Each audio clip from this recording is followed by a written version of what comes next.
अमाया, क्या तमाशा लगा रखा है तुमने? क्यों इस तरह गुमसुम कमरे में बैठी हुई हो? मामा आप जाए यहाँ से, मुझे आपसे कोई बात नहीं करनी।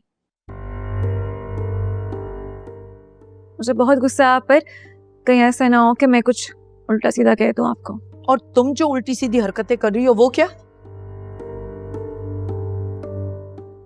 अगर अरमीन और फरीद भाई को पता लगा ना, जानती हो क्या होगा? बेटा, मैं तुम्हारी दुश्मन नहीं हूं। जो कह रही हूं तुम्हारे भले के लिए तो कह रही हूं। खत्म करो ये तमाशे। बस जो कहूं वही करो, और फिर तुम्हारी अगर हमजा से शादी ना करवाऊं तो कहना। मामा आप बताएं मुझे कि मैं क्या करूं? सबके साथ अपना रवैया ठीक करो और जाके माफी मांगो जो कुछ तुमने किया है। क्या माफी? और मैं, सवाल ही नहीं पैदा होता। मैं किसी से कोई माफी नहीं मांगूंगी।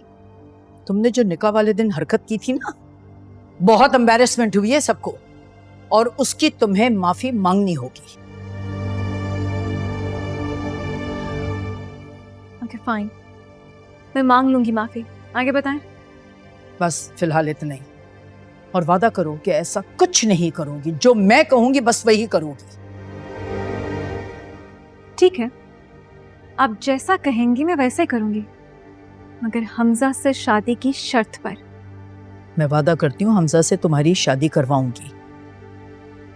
पहले तो अपना हुलिया ठीक करो, क्योंकि मैंने सबसे कहा है कि तुम्हारी तबीयत ठीक नहीं और तुम्हें आग के बारे में कुछ नहीं पता है। तुम रिएक्शन भी ऐसे ही देना, अनजान बन जाना कि जैसे तुम्हें पता ही नहीं कि आग लगी थी। समझी तुम? और इस बात का जिक्र करने की जरूरत नहीं है तुम्हें कि तुमने सिकंदर के कमरे में आग लगाई। हाय अल्लाह!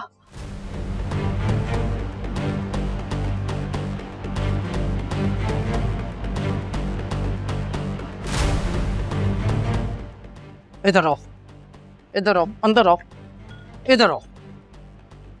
छुप छुप के हमारी बातें सुन रही थी? नहीं जी, वो मैं पानी रखने आई थी। बड़ी बेगम साहिबा ने कहा था कि अमाया बीबी के कमरे में पानी रख दो। मुझे बताओ कि क्या सुना है तुमने? नहीं जी, मैंने कुछ नहीं सुना।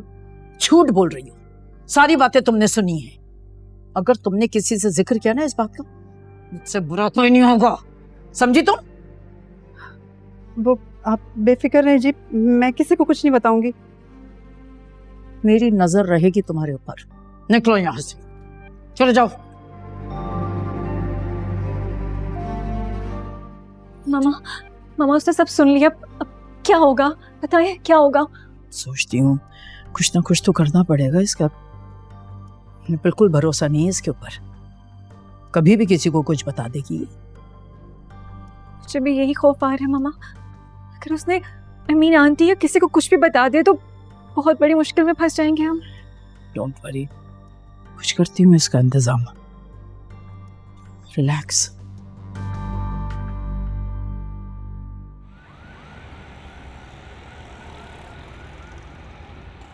जाओ सिकंदर को देखो तैयार हुआ क्या नहीं। उसको बोलो हम वेट कर रहे हैं। अमीन, तुम तैयार हो? जी मैं रेडी हूँ।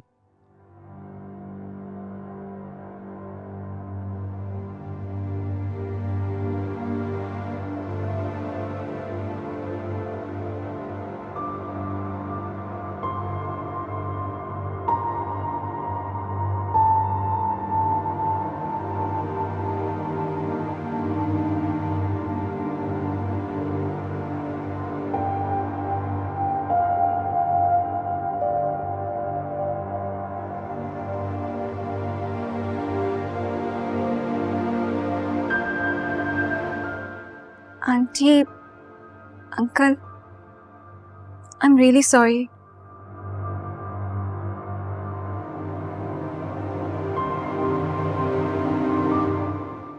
कल जो भी हुआ ठीक नहीं था, मुझे बहुत अफसोस है इसका।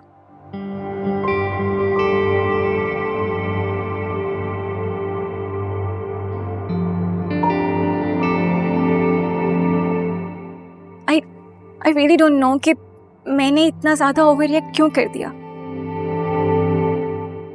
मुझे नहीं करना चाहिए था। मेरी वजह से मेहमानों के सामने अब सबको इतनी एम्बेरसमेंट का सामना करना पड़ा। मैं इसके लिए बहुत शर्मिंदा हूँ।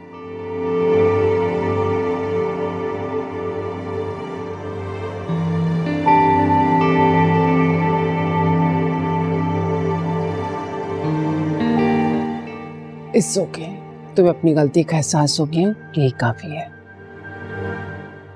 अंकल प्लीज प्लीज आप भी मुझे माफ कर दें। It's okay.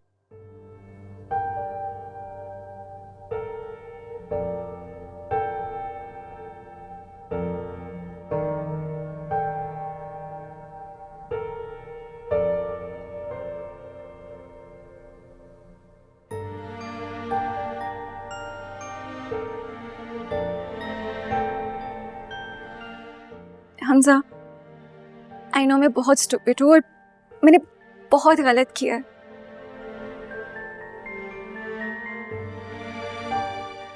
मगर आई होप कि तुम मुझे माफ कर दोगे।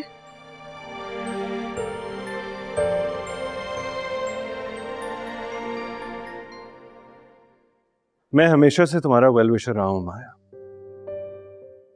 और हमेशा तो मैं यही समझाने की कोशिश की है कि सोच समझ के बोला करो, क्योंकि हमारे हर एक्शन का इम्पैक्ट दूसरों की जिंदगी पर होता है।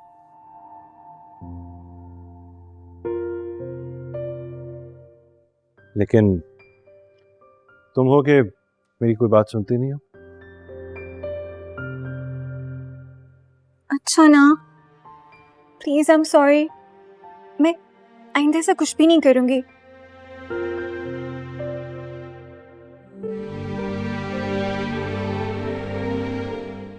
इनफैक्ट कुछ भी करने से पहले बहुत अच्छी तरह से सोचूंगी। माफ कर दो। चलो देर हो रही है। हमजा, माफ कर दो ना बेटा। अच्छा, तुम्हारी माँ कहाँ है?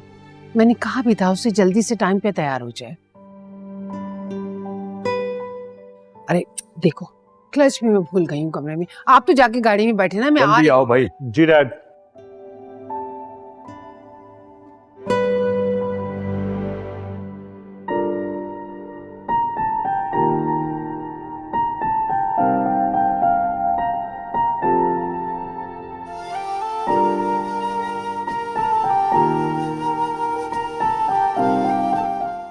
चाय पियो।